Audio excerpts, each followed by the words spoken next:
भक्त वहां ने नारद जी से कहा कि नारद जी, जैसे ध्रुव प्रहलाद पर परम अनुग्रह करके आपने परम भक्त बनाया, ऐसे ही मेरे पुत्रों पर भी कृपा करो, मेरे ज्ञान वैराग्य को स्वस्थ करो। नारद जी बोले, अभी लो माता जी। तुरंत नारद जी ज्ञान वैराग्य के पास गए, आवाज लगाई, उठो ज्ञान, उठो वैराग्य। लेकिन न तो ज्ञान उठा, न वैराग्य उठा। वेद वेदांत घोषिष्ठो गीता पाठ पढ़ो। अब नारद जी ने वेद वेदांत का पाठ आरंभ कर दिया। चारों वेद, सारी उपनिषदें, भगवद गीता, गीता पाठ है मुहुर्मुहु।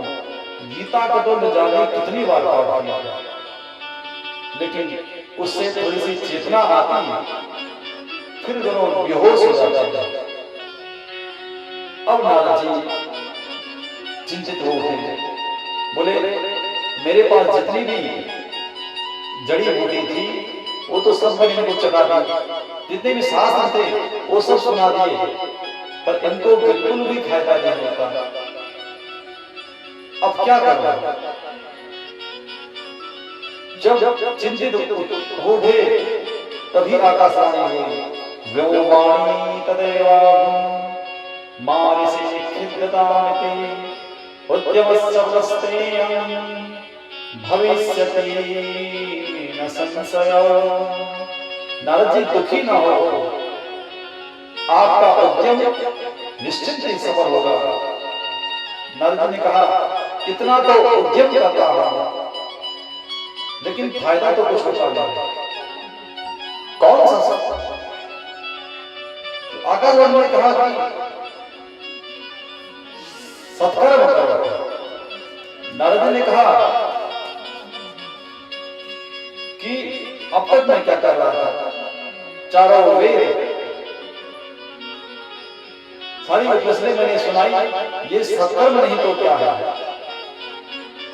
कौन सा सत्कर्म करो? तो आकाशवाणी ने कहा, किसी संत से पूछो, वो बताएगा।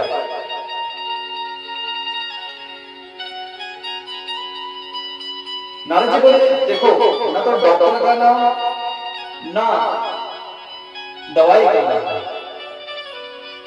या तो सत्कर्म का नाम बता दे आकाशवाणी कि फलाना सत्कर्म करो, तो हम करने लग जाएंगे, या किसी महात्मा का नाम बता दे कि फलाने महात्मा के पास चले जाओ, वो बताएगा, तो हम चले जाएंगे। लेकिन न तो सत्कर्म का नाम, न संत का नाम है। तो नारद ने विचार किया, चलो ढूंढते हैं, पता लगाते हैं कि आकाशवाणी ने किस सत्कर्म की ओर इशारा किया है। तो निकल पड़े नारद जी उस प्रश्न को लेकर। जो भी साधु वैष्णव मिलता कि महाराज जी प्रणाम, क्या बता सकते हैं कि सत्कर्म क्या है? जिससे भी नारद जी पूछते, वही बेचारा हाथ जोड़ लेता, बोल, नारद जी क्यों हमारा मजाक उड़ा रहे हो? अरे ब्रह्मा के पुत्र हो, जगत में भ्रमण करते हो, और आप हमसे पूछ रहे हो सत्कर्म? यदि कोई सामान्य व्यक्ति ये कहे कि महाराज हमारे सिर पर दर्द हो रहा है, तो कोई ना कोई दवाई अवश्य ही बता देगा। लेकिन यदि कोई विशेषज्ञ, प्रसिद्ध डॉक्टर ये कहे कि भैया हमारे सिर में बड़े जोर का दर्द हो रहा है, कोई दवाई बताओ, तो हर कोई उसे हाथ ही जोड़ेगा कि महाराज संसार का दर्द तो आप हम करते हो, और आप हमसे पूछ रहे हो सत्कर्म, और आप हमसे पूछ रहे हो।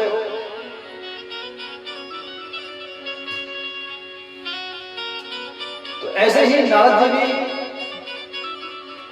सुप्रसिद्ध प्रतिष्ठित संत है, सामान्य त्रिलोक में इनकी ख्याति है, इसलिए सामान्य व्यक्ति इनसे प्रश्न करने की हिम्मत नहीं करता, जवाब देने की इनको हिम्मत नहीं करता, सभी हाथ जोड़ देते हैं।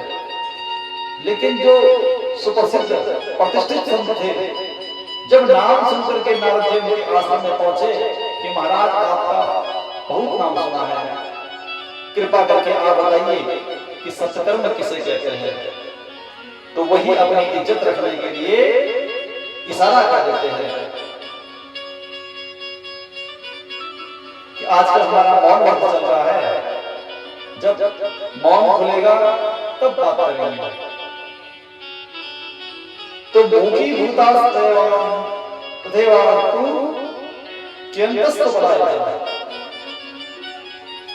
कुछ मौनी बाबा बन गए, कुछ दाएं बाएं खिसक गए, पर समाधान किसी ने नारद जी को नहीं दिया। तब नारद जी ने निर्णय लिया कि चलो अब बद्रीनाथ चलते हैं। बद्रीनाथ में नर नारायण नित्य निवास करते हैं, उन्हीं को ढूंढेंगे और उन्हीं से वहां पहुंचेंगे। ऐसा विचार करके महाराज मैं बद्रीनाथ में उन्हीं को ढूंढ रहा था, तब तक आप चारों भैया मिल गए। तो आपने जो मेरे मुंह लटकने का कारण पूछा, वो मैंने विस्तार से आपको बता दिया, पर मैं भक्ति महारानी को वचन देकर के आया हूं कि ज्ञान वैराग्य को स्वस्थ करके ही रहूंगा। पर मेरे सारे प्रयास व्यर्थ चले गए। अब मैं आपसे ही प्रश्न करता हूं, बताइए महाराज कौन सा सत्कर्म किया जाए ताकि वो ज्ञान वैराग्य स्वस्थ हो जाए। क्योंकि आप चारों भी महान संत हैं, आपकी महिमा में अच्छी तरह जानता हूं। आप वो संत है जो सदैव वैकुंठ चले गए भगवान से मिलने, और द्वारपालों ने रोका जय और विजय ने, तो ऐसी आग दिखाई, ऐसा श्राप दिया कि बेचारों को 3 जन्म के लिए राक्षस बना करके धरती पर पटक दिया। तो जो भगवान के नित्य पार्षदों को वैकुंठ से गिरा दे, उन संतों की कितनी अद्भुत महिमा होगी। तो ऐसे दिव्य संत हुआ, और सबसे बड़ा चमत्कार आपके जीवन का यह है कि सृष्टि में सबसे पहले पैदा हुए और आज तक 5 से कभी 6 साल के नहीं हुए। पूर्वजों के भी पूर्वज हो गए, पर 5 से 6 साल के नहीं होते, हमेशा 5 साल के ही बने रहते हैं। क्यों? हरि शरणम हरि शरणम हरि शरणम, ये मंत्र नित्य आपके मुख से निकलता रहता है। उन भगवान के नाम के प्रताप से आपको कभी बुढ़ापा नहीं आता, जरा युष्मान न बाधा देते। ऐसे भजनानंदी संत है संसार। इसलिए नारद जी कहते हैं महाराज अब आप ही बताइए वो सत्कर्म कौन सा है। सारी समस्या नारद जी की विस्तार से सुनने के बाद सनकादिक हंसने लगे। बोले अरे भैया नारद, तुम इतनी सी छोटी सी बात के लिए इतने परेशान हो रहे हो,